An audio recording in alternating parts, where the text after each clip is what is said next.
Hello, hi. My name is Nicole Royal, host of Table for Us podcast, and I want to welcome you back to another episode of Table for Us. But before we jump into this episode is going to be great. But before we jump into this episode, I first want to give honor to God and glory to God because without Him, none of the things that I do would be possible. He is so amazing. He allows me to be able to do the things that I do. He has blessed me with the talents and the creativeness that I have in order to do the things that I do. So I always want to give Him all the glory and all the praise before I do anything. Again, thank you guys for tuning in for another episode of Table for Us. Today, we are going to talk about a topic of baby mamas.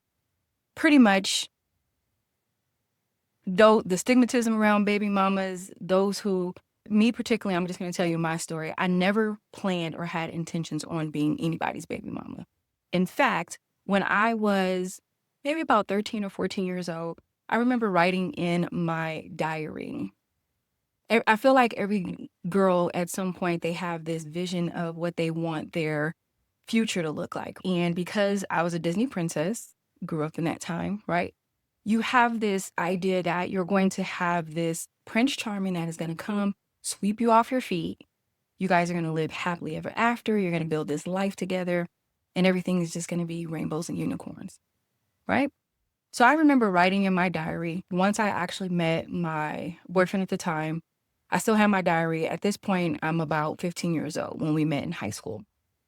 And I remember writing in my diary how we were going to get married. We were going to have 2 children, a boy and a girl. We were going to have a house with a white picket fence and a dog. That was always my vision and my dream. Okay. So, of course, what we actually want and visualize does not always happen. Okay. So let's start from the beginning. 19 years old is when I had my first child. Now, when I had my son, my boyfriend, who was also my high school sweetheart, we had actually broken up. So we were on a break, but we were still dealing with each other. Okay. So I got pregnant with my son. I was 19 years old. When I turned 20, shortly after I turned 20, my son was born. So I was pregnant at 19, but he was born once I was 20. So I was like a freshly out of the teen mom phase. When he was born, we decided to get back together. I got my first apartment in Oakland, California, and he was staying with his parents at the time, but we had a conversation about wanting to be a family, okay? And we actually got engaged. I can't remember when he actually proposed. It wasn't the most romantic proposal. It was just almost like an obligation type of proposal. He bought me a ring and so forth, and we ended up moving together in Oakland. I think I was staying there maybe for about 6 months or so before he actually decided to move in. He still had his room in his mom's house. I guess it was like a backup plan. But he basically slowly started moving all his stuff in, and we were living as a family. I want to say, so my son and my daughter are 3 years apart, right? So in between that, my son, actually right before he moved in is when I found out that he had another child that was on the way. And then that child was born, a girl, a daughter. Her and her mom and I, we met up, we talked, and that relationship is still solid to this day, right? So her and I had this understanding and respect for one another in the beginning, and that morphed into a sisterhood and love over the years. I love her to death. So although that had happened, I was hurt because the dream was always for him and I to have a son and a daughter together. But now it's okay, you already have a daughter. So I no longer wanted to basically have a daughter. I was fine with our son, but we ended up getting pregnant and we actually had a daughter together, and she has my whole entire face. If you guys know me, okay, and you ever see my child, my eldest daughter, she has taken my entire face, right? So honestly, when I was pregnant, I was hoping that she would be another boy. So when they told me she was a girl, I was actually sad. I was like, oh no. So I guess in my mind, I thought she wouldn't be special because he already had a daughter. And I was young, right? She was always special to me, but I was like, she wouldn't be special to her dad because he already had a daughter. But that was not the case. He loved all of his children.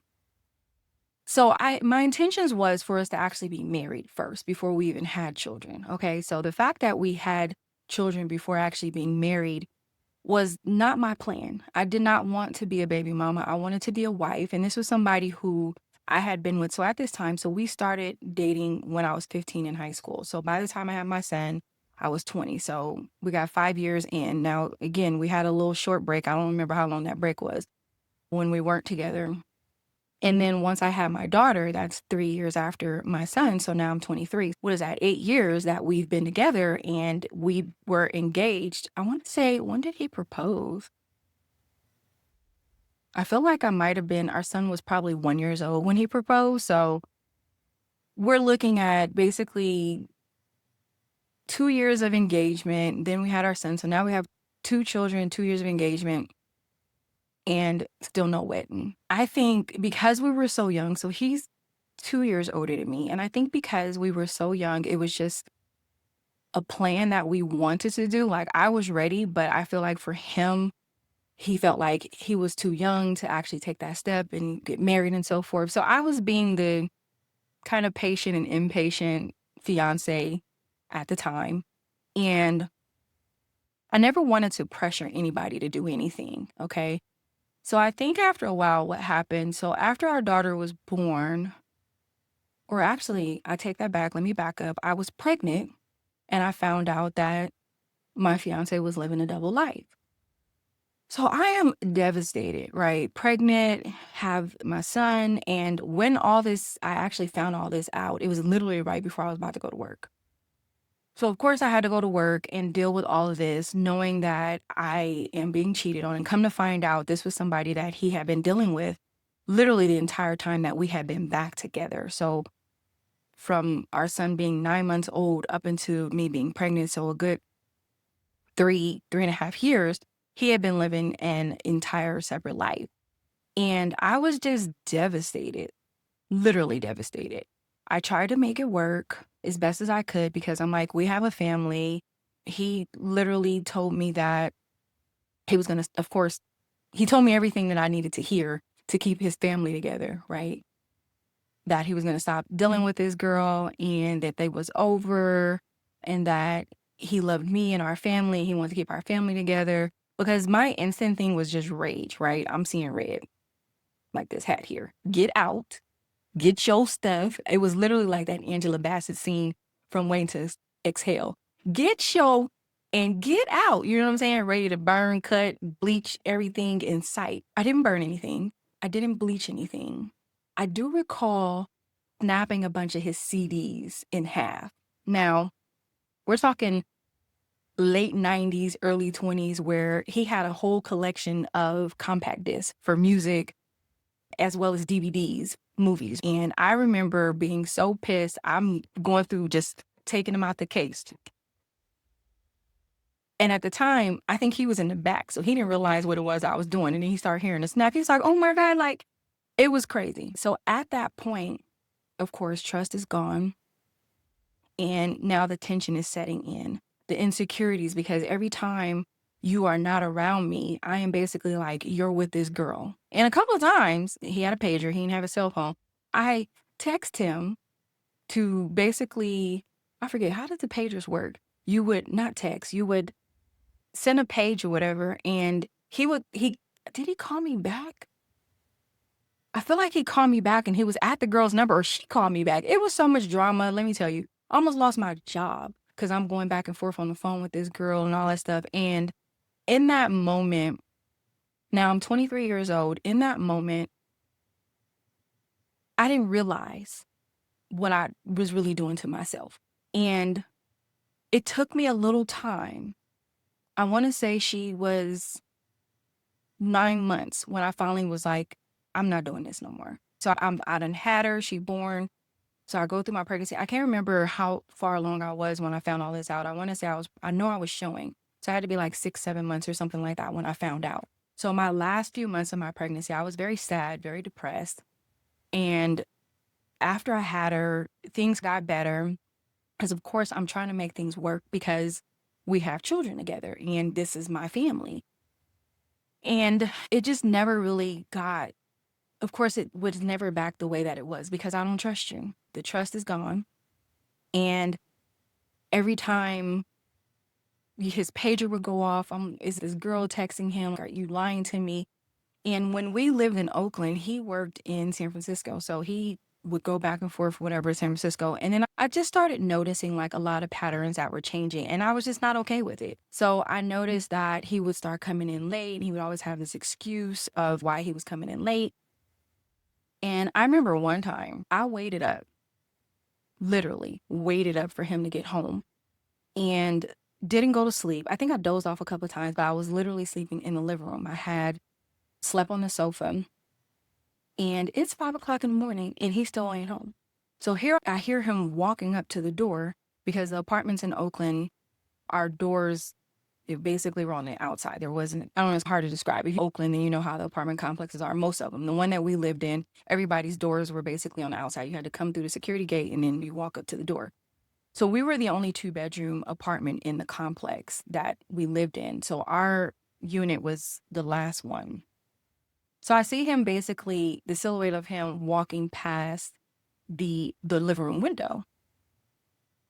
Unbeknownst to him, I didn't change the locks. I'm a handy-mandy type of person. So I was just like, oh, you're not about to disrespect me and think you're about to be coming in this house at any time of the hour. So I went and bought, or I don't know if I went and bought the extra lock or I already had it. I don't even remember, but I changed the locks.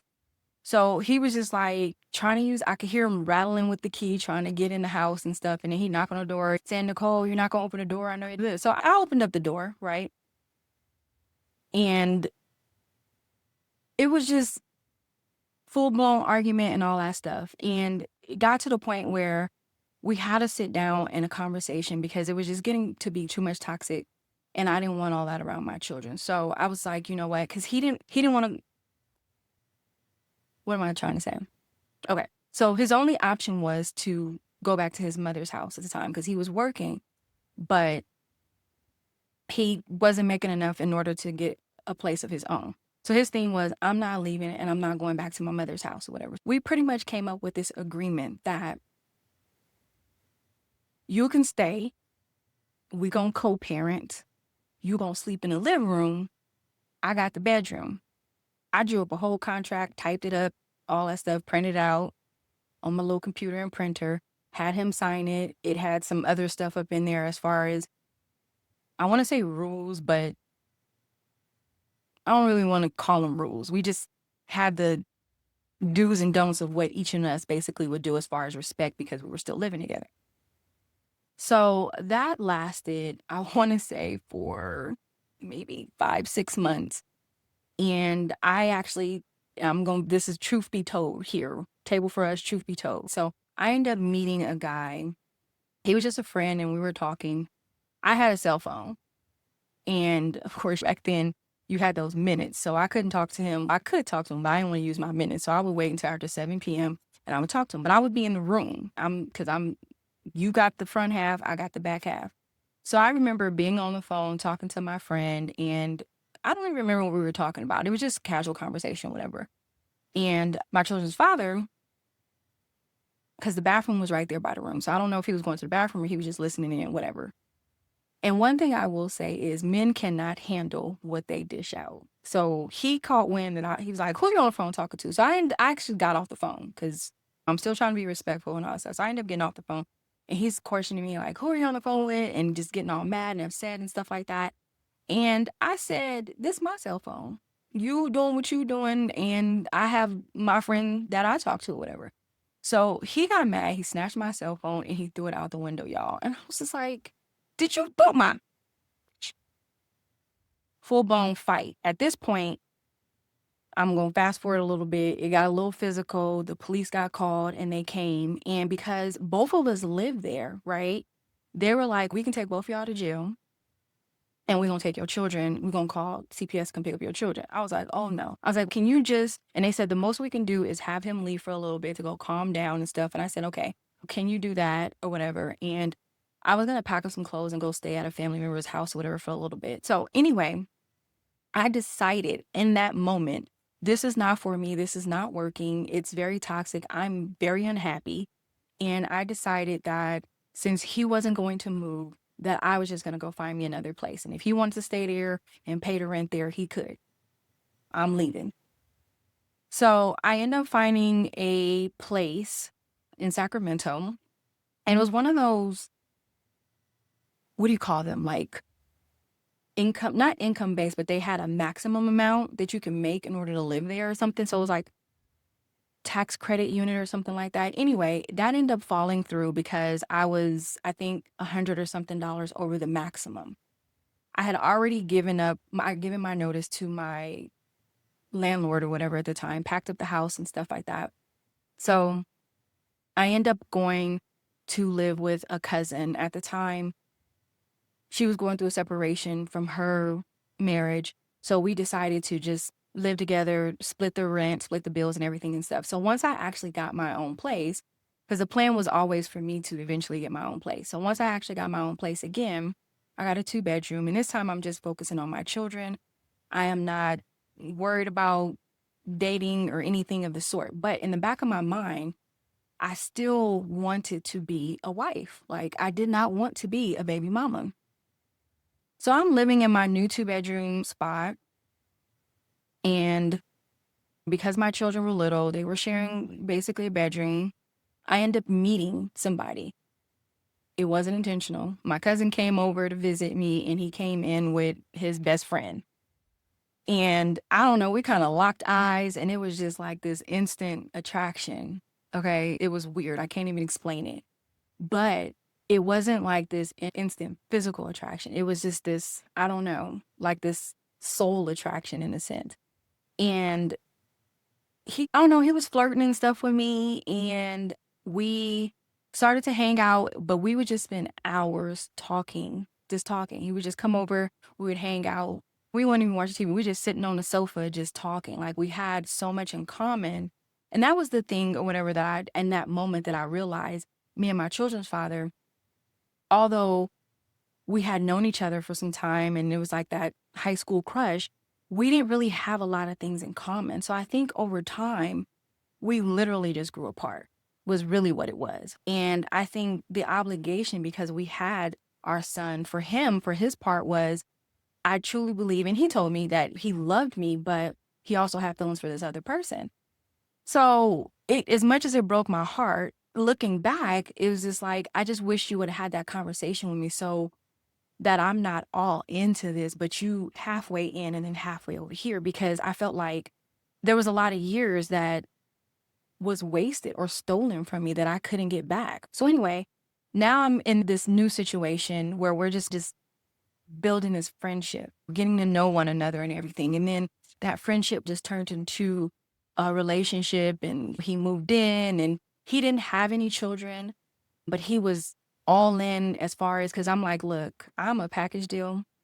I come with these 2 children and he loved them to death, right? He was in full stepdaddy mode, showed up for sports events. He was there for important stuff, some assemblies. There was these mother, son, daddy, daughter dance. And now let me just pause real quick. I never told my children's father that he could not see them. When we broke up, he didn't want to actually break up. But I felt because we weren't together anymore, he started to draw back on his father duties. And I'm not the type to sit up here and be forcing anybody to do something that they don't want to do that they should be doing anyway. I was just like, when you want to see them, you can see them. But my thing was, you need to be consistent, right? Don't show up one time and then they don't hear from you another time. You know what I'm saying? We're not going to do that. So at some point, he just had a lot that was going on with his life. So there was a period of time where he just wasn't around for the children. So my then partner, he stepped in. He was on full daddy mode and did drop-offs, pickups. I remember one time the school called, and I believe it was my son. He was sick. And they were like, I think he had threw up and he needed to be picked up. And I'm like, oh, okay. So he would drop me off at work and would drive my car, Yes. He had no job at the time he was driving my car. We don't talk about that now. I'm 24, 25, young, dumb, stupid, all the stuff, right? So anyway, I call him and I'm like, hey, the school just called. Trey needs to be picked up. And he's already got him. I'm like, what? And I guess the school had called him too because he was on their emergency cards as a alternate emergency person. So I'm like, oh, okay. I was like, what y'all doing? He was like, oh, we chilling, we hanging out. I'm like, oh, okay. So he was just like full blown. I'm like, okay, like I'm falling in love because you showing up for me, showing up for my children. And he was always so kind and so sweet. My family loved him and everything. And so we were together for about 2.5, 3 years. And then we end up getting pregnant with our daughter. We had plans that this is what we was gonna do. Like she was actually a planned pregnancy. And again, I don't want to be no baby mama. So we talked about getting married and everything. We actually did get married. I'm gonna tell y'all about that. Hold on, because I'm trying to go through the timeline here. So we ended up getting married, but it wasn't before our daughter was born. So we get pregnant and we have our daughter, and then stuff just changed. I never expected for him to turn into an absent father. I was just like, how you go from being daddy of the year to 2 children that are not yours to just disappearing on your own? And I was so shocked and so devastating. And I know some of you guys are probably watching this like there had to be some red flags. When it came to the children, there were no red flags whatsoever. I just knew that what he did for the 2 that weren't biologically his, he was going to do for the one that actually was his because it was his first child. Now, as far as our relationship goes, there were some flags where it was just like, okay, the not being consistent with keeping a job. He finally did get into a construction program and he was working construction and so forth. But when it came to our daughter, I think he was more so like excited about her. You can see it in his face when she was born and everything. But when it came to the whole working thing, he was more attracted to the quick money. So he was a hustler, right? And he felt like that money was better money than having to sit up here and work these hours at a construction job, making honest money and having to wait for a paycheck. So he was just like, I make more money doing this. I make it quick, blah, blah, blah. And I'm steady trying to tell him, no, we have our daughter now. You can't be doing this. You need to be working and doing things honestly. And I think me constantly being on him pushed him further into what it was that he wanted to do. So basically what ended up happening is he found somebody who was in the streets too, a ripper, is what I'm gonna call her. She was a ripper. And she was, and oh my God, I can't think of the phrase that he actually called her. He was like, there's nothing going on with us. She just handled everything and stuff so I could be here at the house. And she was basically doing the running and stuff. She was a runner. That's what he called her. But I called her a ripper. He called her a runner. So I wasn't buying what he was selling. You know what I'm saying? I'm like, there's more going on than what you telling me. And you doing more than what you was doing. Because at this point, we were living in Concord. But he would spend all his time in the city because that's where he was hustling at. So there was some nights when he wouldn't come home. And then one time I was fed up and I pretty much gave him an ultimatum. And I was just like, look, like either it's going to be us or it's going to be that. And needless to say, he pretty much, in my eyes, he tell me he didn't. But in my eyes, he chose the streets. So I was devastated all over again, heartbroken, because here again, I've trusted somebody with my love, with my time, with my children. My children were attached to him at the time. And I'm just like, I did it again. I done picked the wrong person. And I can't really say that I picked the wrong person. I felt like I was blinded to the flags because I wanted this family aspect. Because when I was growing up, I didn't have my dad around when I was growing up and my home was pretty much broken. So I was trying so hard to provide this foundation and this family for my children that I was willing to ignore so many things. So I can't remember how many nights it was, but I remember there was maybe almost a week, honestly, where he didn't come home. Okay? You can't tell me you're not out there doing something with your little runner ripper. I finally was just like, okay, I gotta move on. you not answering my phone calls. I'm calling you, you not answering. So I'm like, it was just disrespect on top of disrespect at this point. So handy mandy. At this point, where were we living? At this point, we had moved from Concord and now we're living in Oakland. I done moved to so many different places or whatever. The reason we moved is because him and his hustling got our house raided when we were in Concord. So I immediately was like, we gotta go. We can't live here. They're gonna evict us, blah, blah, blah. So I found a place in Oakland that, of course, I felt like, all right, it's a little closer. It's not that far out from the city or whatever, because I'm commuting too, because I worked in the city. So when he didn't come home, I handy Mandy or Handy Manny, Manda, or whatever you want to call it, I changed the locks. 2 weeks go by. No phone call, no text, no, you ain't showed up or nothing. And y'all, why he show up to my house trying to use his key? Sir, you don't live here no more. Like, when I've had enough and I have to, back then, I would deal with so much stuff that it was just like, to the point where I had to go through that course. You know what I'm saying? But it was just like, all right, I'm not going to keep dealing with this disrespect and all that stuff. So I'm done. He showed up trying to use that key, y'all. And I was like, I think I was in my room. It was, matter of fact, guess what time it was? It was 2:00 in the morning, y'all. And he trying to use his key to get up in the house. And I don't think I heard him trying to use his key. What it was is he ended up calling me on the phone. And I see it. I'm like, oh, he finally calling. So I pick up and I'm like, what's up? Nicole, my key not working.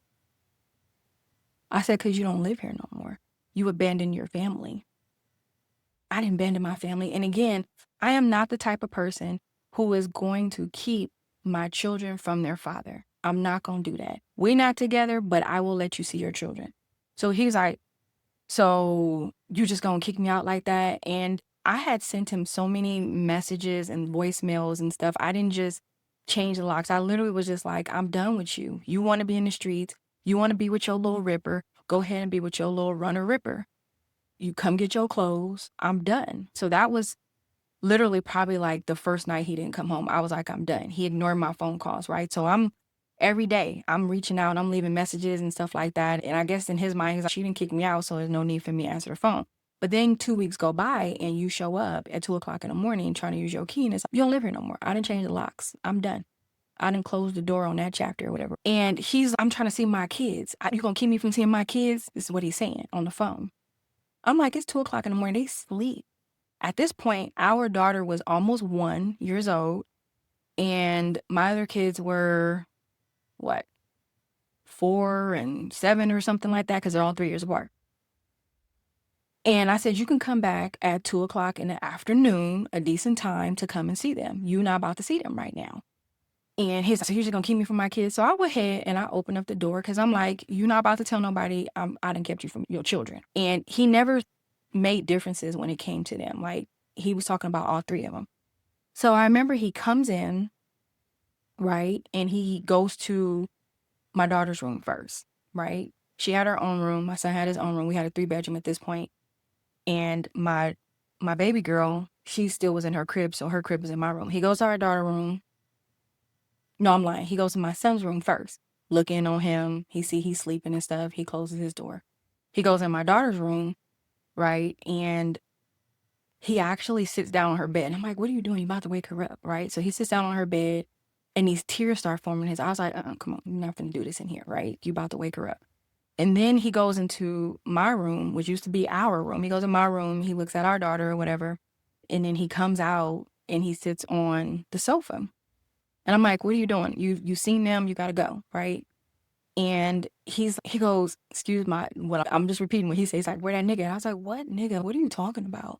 He was like, that nigga you messing with, blah, blah, blah. And I go, what are you, like, there is nobody here. I don't know what you're talking about. So my rebuttal literally was like, where that be at or whatever, right? And then he goes, she outside in the car. And I said, you brought her to my house? She outside my house? Really? Now, just for some context, there was a lot of like exchange going back and forth between me and this girl, right? Like, she being disrespectful and stuff on the phone, and I'm like, "You better get your HOE in check or whatever and stuff, because she talking a bunch of mess, and look, because at this point, we're not together no more." You know what I'm saying? Do you or whatever, right? So, literally, it was a bunch of back and forth drama and all that stuff, but he decided that this is who he was gonna be with, the runner or whatever.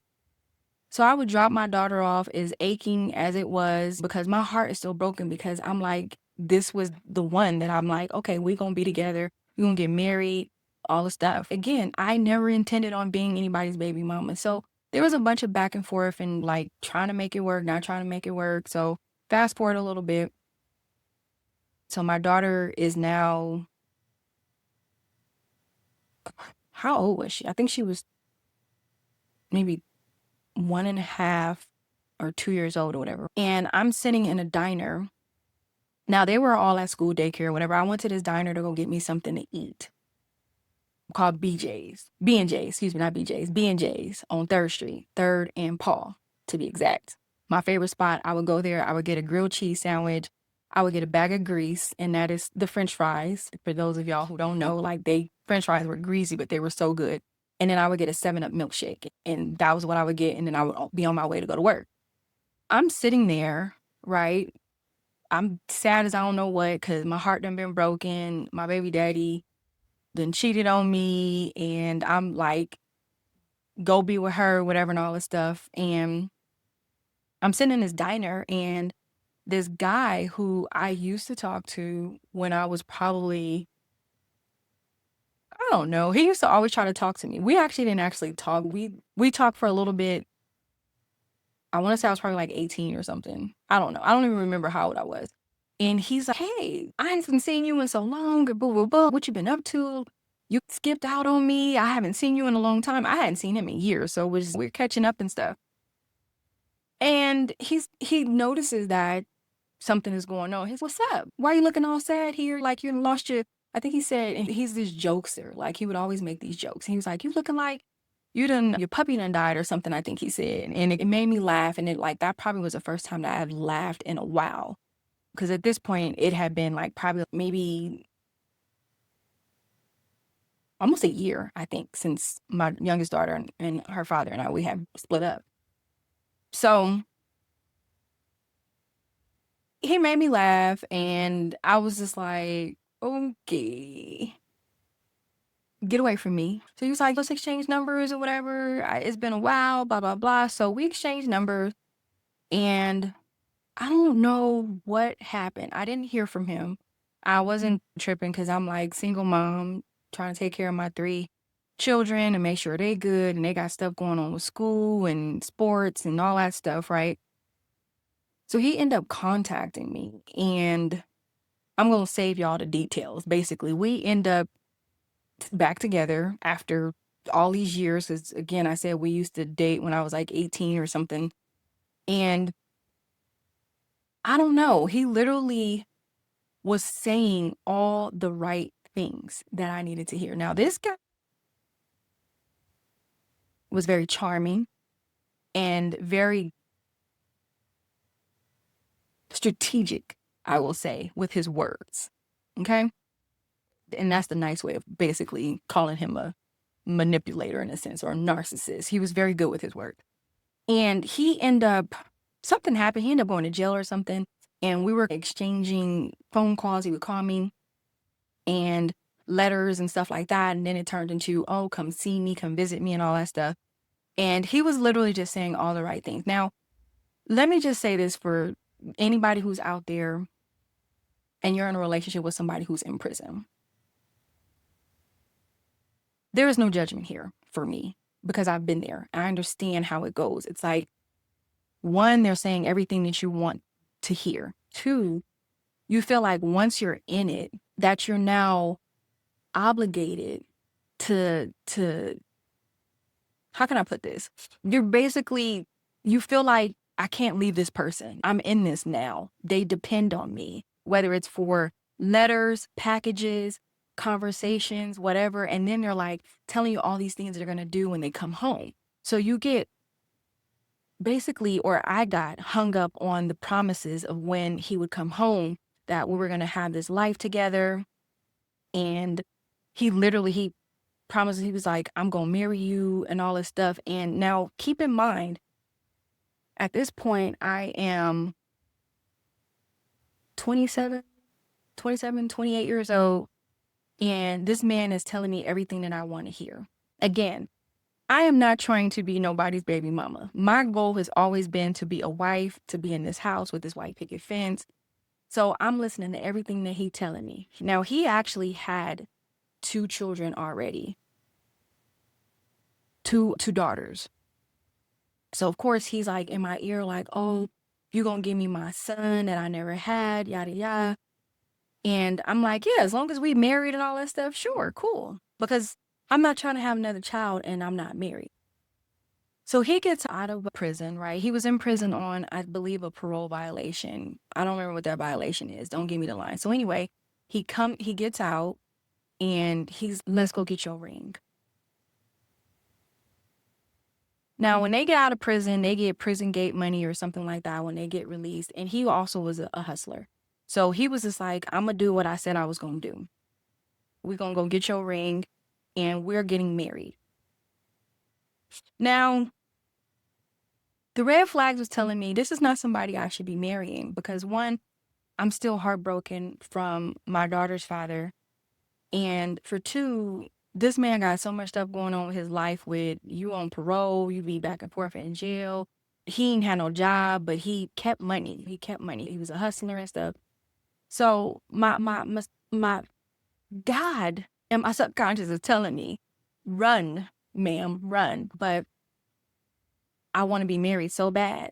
And let me tell y'all, when you get married for the wrong reasons, it's not going to work. And it wasn't, again, this is truth be told. I got married for the wrong reasons. I went through with getting married for the wrong reasons. Okay. And those wrong reasons was I felt like I had something to prove because his baby mamas got wind that we were getting married and they basically was like, he not going to marry her. That's what it got back to me. So I'm like, he ain't going to marry me, huh? Okay, let me show you. I can show you better than I could tell you. That was my mentality back then. Always feeling like I had something to prove. Now, I ain't got nothing to prove. I don't care. Say what you say, and whatever your story you gonna tell about me, honestly, I don't care because I know what the truth is. I'm not proving nobody wrong, okay? Think what you gonna think. But at the time then, I went through with it because I'm finna prove y'all wrong and everybody else saying that he not gonna marry me, that he just talking. So we get married. Now we actually was planning like a whole big wedding. Flower girls, bridesmaids. I'm ordering stuff off of Oriental Trading. Now, if y'all don't know what Oriental Trading, y'all too young to be watching my podcast right now. But I'm ordering stuff in bulk off of Oriental Trading, decorations and stuff for the reception, rose petals. I was gonna make my own bouquets and things like that. Like I actually went and bought my daughters and his 2 girls their dresses. His youngest daughter and my 2 girls are going to be the flower girls. His oldest daughter, I wanted her to be a junior's bridesmaid. So she had a different little, it was so pretty, this white dress, y'all. And I would spend time with them and everything and stuff. And so anyway, things started getting to be too much. I was getting really stressed and overwhelmed. And of course, my family was telling me. And for some reason, when your family and your friends is telling you not to be with somebody, you tend to want to be with that person more because you feel like you want to prove them wrong, that it's going to work and stuff like that. So I'm like, no. And we eloped. We went to Reno. We got married. I wish I could find that DVD because we got a DVD. We had pictures. It was only myself, him, of course, and his brother. And then it was some white guy who just decided to sit in on the wedding. I was just like, who is this white guy? He was like, can I sit in? We're in this chapel in Reno or whatever. And I'm standing up there, excuse me. I'm standing up there and like on the video, if I could find it, I don't know where it's at, but my chest is going in. I'm looking like I'm about to pass out because I'm literally like, girl, what is you doing? Run. Do not marry this man. But we got married and what happened? We get back to the Bay and stuff like that. And we all just over the moon excited. Like we done got married. We all flashing our rings and stuff like that. And I don't remember what happened, but it was like something in me was like, look in his phone. Now, ladies, when you go looking for something and you find what it is that you was looking for, but you really didn't want to find, be prepared to make a decision. That decision is, I'm done with you. And you got to stand on it. Because if you don't, the respect that they have for you, it goes down. Because now it's okay, you gave me a second chance or a third chance or however many chances it is. And guess what? Each time that you're giving these chances, the respect that they have for you is going down a notch, right? Because now they're like, I could do whatever I want to do, and you're not going to do nothing about it. You're going to be mad, but you're going to get over it, right? I learned this over the years. So I'm like, okay, I look in his phone and I see he done had this exchange and stuff with some female, and she all is daddy in the phone and when I'm going to see you and all this stuff. Now, keep in mind, we just got married. We just got back from Reno. And I'm like, I'm done. I'm done. And of course, he's like, oh, he first of all, he was mad that I went to his phone because again, master manipulator. And he just that blew up into a whole argument. I don't even know what happened, but it was just like his brother was like, y'all married, y'all better work this out, blah, blah, blah. And of course, okay, I'm married. And I said when I got married, I'm married. There is no, okay, we married, we just getting a divorce. I'm married, we're gonna work through this. Because I didn't get married just to get married, whatever. A month after we get married, he gets another parole violation, y'all. He gone. He in prison. So I'm a newlywed. He in prison. Now, where things really started to get bad at this point, because we had, maybe about 2 years of dating and the back and forth in jail and stuff before we actually got married. So at this point, we working on about 3 years into this relationship and a month into being married. Now, I'm a dedicated mom as best as I could because I'm working full time, but I'm showing up for my children. They all got different things that's going on and stuff. So sometimes I'm just in casual clothes, right? Now, he in jail. We're going to fast forward. He gets out, right? And I get pregnant with our twins. I was pregnant with twins. About 2 weeks, maybe 3 weeks after he get out, he back in jail, right? Now, at this point it was worse because this point he wasn't on no violation. He went and got a whole new charge and went and robbed, I want to say it was a corner store or a smoke shop or something. I don't know. So he goes back to jail. Now I'm pregnant. I find out I'm pregnant with twins. And he goes in on me with all of this nonsense. Now, again, we married and we had already discussed that he wanted a son and we was going to work on getting this son, right? And in the midst of, once I told him I was pregnant and that it was twins, he was like, that's too many children, blah, blah, blah, and all this stuff. And what you gonna do, blah, blah, blah. And I'm like, what do you mean what I'm gonna do? We're married and you said you wanted a son. Like, we talked about this was planned. So I'm stressed and he going in on me, talking about, yeah, you out there embarrassing me and you looking like some plain Jane, blah, blah, blah, like just attacking my mental. So the relationship turned from him telling me everything that I want to hear to this verbal, mental, and emotional abusive marriage. He already basically had pretty much reverse psychology, like when I go to jail, you're going to divorce me, blah, blah, blah. So he already guilt tripped me. So I'm like, no, I'm not going to do that. What are you talking about? I'm not going to divorce you, blah, blah, blah. We're married. We're going to work through stuff or whatever. And it took for me to miscarry one of my children, one of my babies. And they were like, you're going to lose both of them. So I literally was like, I can't deal with you. I'm not about to lose both my babies or whatever. So I miscarried one. The grace of God, my other baby made it.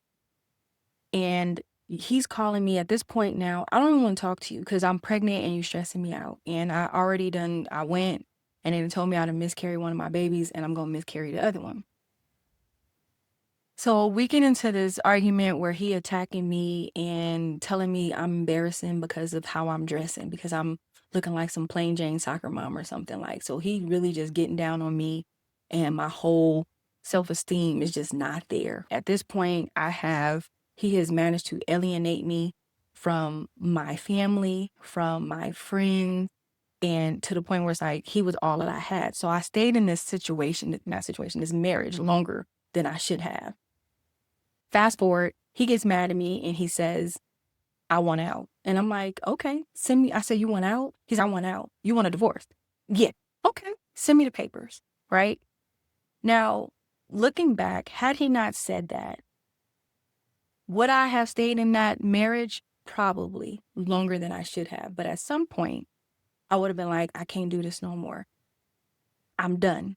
This again, I never intended to be a baby mama, but when situations become overwhelmingly toxic, you have to choose you and your sanity. You have to choose you and your happiness. You have to choose you and your peace at some point, right? When you're just forget what everybody else is talking about. Think about you, your peace, and your mental state, right? Do what you need to do for you so you can be happy. Nobody intentionally, I would hope nobody intentionally is out here wanting to be a baby mama. When you go into these relationships and so forth, you intend to be with this person, right? And in most cases, after you've been with this person, y'all didn't have a child. You have some people who have babies with people that they don't know. And then you have people who you think you know the person and then y'all have a baby and come to find out you don't know the person. People will pretend and they will be who you want them to be. But I will say this now at 47 years old, because at this, I was still in my 20s when all this was happening. Now at 47 years old, I will say, looking back, if I can go back and tell my younger self anything, is love yourself. Take time for yourself. When that first relationship ended after my two oldest kids' dad, I literally should have just, not that I was looking for a relationship, I should have just blocked all of that and just focused on me, right? Now where I'm at now, after my last relationship ended and there was a child born to that relationship as well, I'm literally taking time for myself. I have been single by myself for 6 years now, not dealing with anybody. And this has been the most happiest time that I have ever had, right? Because I don't have nobody dusty son stressing me out. Sorry, baby daddies. But I don't have nobody dusty son stressing me out. And I'm just focusing on me. I'm figuring out who I am. I literally was in one relationship and I left that relationship, in another relationship, left that relationship for different reasons and stuff, got married. My youngest daughter, we end up getting back together. We got married, but it was for all the wrong reasons, and got divorced. So I've been married and divorced twice. And now I'm just finally in a place in my life where I'm just choosing me now. And I just want to encourage women out there, if you have multiple children or you've never been married or whatever, there's no rush. Love yourself. God has somebody that's out there that's meant for you, right? Pay attention to the red flags, okay? Don't ignore the red flags because you're trying to see all the good in the person or you're trying to see the potential that somebody can be. Don't do that to yourself. And for those who are actually married, one thing I will say, in my second marriage, which was for the wrong reasons, it was more of a business thing.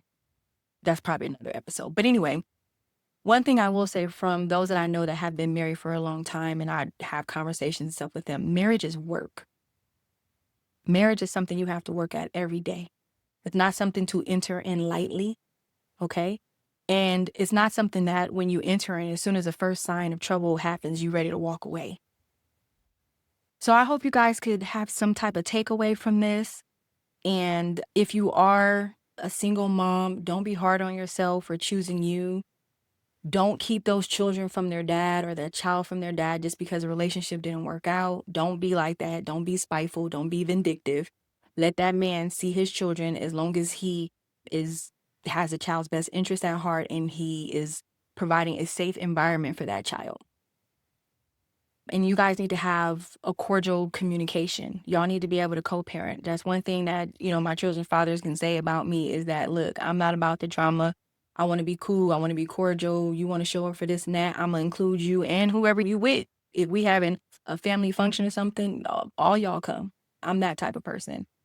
But it took me some time in order to get to this point in my life. I will say that. But the biggest thing has always been God for me. Keeping God at the midst of my life has always been able to will me back into what is most important. And that's just making sure my children is good and making sure that I provide a cordial, mature co-parenting situation between me and their dads. So yeah, thank you so much, you guys, for tuning in to Table for Us, for pulling up a seat to the chair. I hope you guys stay blessed. If you are interested in being a guest on my podcast, there is a link that will be below. Go ahead and click that link, fill it out, and come join the conversation at the table. Hi, I'm Nicolette Royal, and I am the owner of NRO Company. So that is Nicolette Royal Original Company. That is what that stands for, NRO Company for short. And it is a print business. And I actually started this business. It's actually, oh my goodness, it's about to be 6 years that I started this business. I started this business with a dream. My grandmother used to teach me how to sew when I was little, and I went to a sewing class one time. My best friend had invited me to a sewing class at her, she's in the mosque, and they were having a class, and she invited me to come, and I forgot how to sew. But in that class, what were we doing? We were working on a tote bag, and I was so amazed by the hands-on and everything, but it was almost like riding a bike, that everything that I remember my grandmother taught me just came flooding back in. So my children bought me this cute little, oh gosh, I don't have it here, but it was this cute little sewing machine. I named her Tabitha. And I just started using that and was like, I'm going to start making tote bags. I'm going to sell these tote bags. And eventually I got a bigger sewing machine, a working horse sewing machine. And what happened? The pandemic happened. So my shift from making tote bags shifted to actually making face masks. And I made a lot of money during that time. And then I ended up getting a cry cut machine. And that cry cut machine allowed me to customize these face masks. I would have a lot of people, once things start opening up, those face masks started becoming party favors for different people.